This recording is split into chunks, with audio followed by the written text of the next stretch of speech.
podcast geografi kita. Aku Kisha Mekalira dan aku Nila Sari. Jadi kita hari ini tuh mau bahas satu fenomena alam yang sering bikin kita deg-degan nih. Contohnya aja kayak kita pertama kali ketemu gebetan, pasti deg-degan banget kan. Bencana itu adalah gempa bumi. Cuma kata gempa aja udah langsung kepikiran lari keluar rumah. Tapi sebenarnya itu benar nggak sih? Banyak yang kita ambil, makanya penting untuk kita meluruskan infonya. Betul, yuk kita bahas. Gak apa-apa kok, pelan-pelan kita pahami.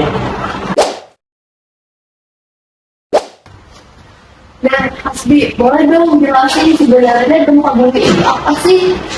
Gempa bumi adalah getaran yang terjadi karena pelepasan energi dari dalam bumi. Biasanya terjadi karena pergerakan lempeng tektonik. Energinya dilepas secara tiba-tiba dan menyebabkan getaran di permukaan bumi. Wah, jadi ibaratnya bumi ini kayak tumpukan piring dong. Geser dikit pecah semua. Wah, analogi kirinya dapet banget tadi ya. Dan ingat, Indonesia tuh rawan banget gempa karena kita berada di zona pertemuan tiga lempeng besar.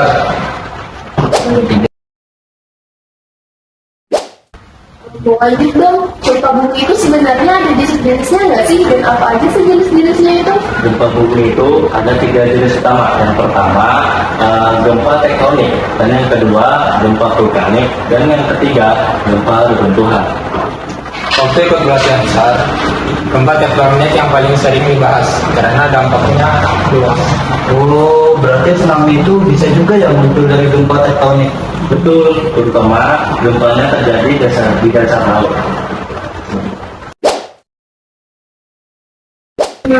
Kalau ngomongin dampak, memang gempa tuh nggak bisa dianggap remeh ya.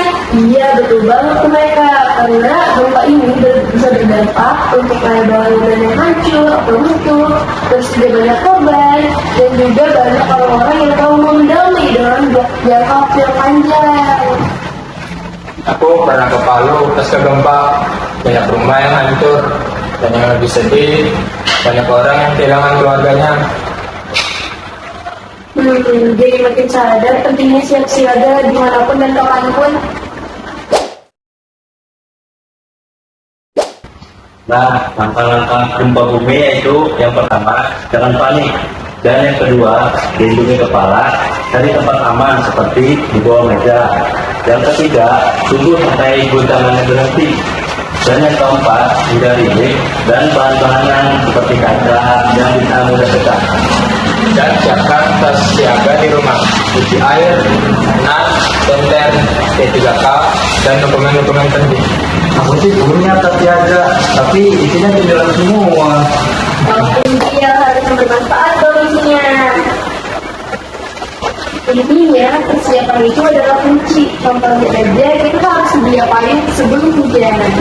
Maka dari itu, kita harus selalu bersiap dan langsung berencana datang baru bersiap.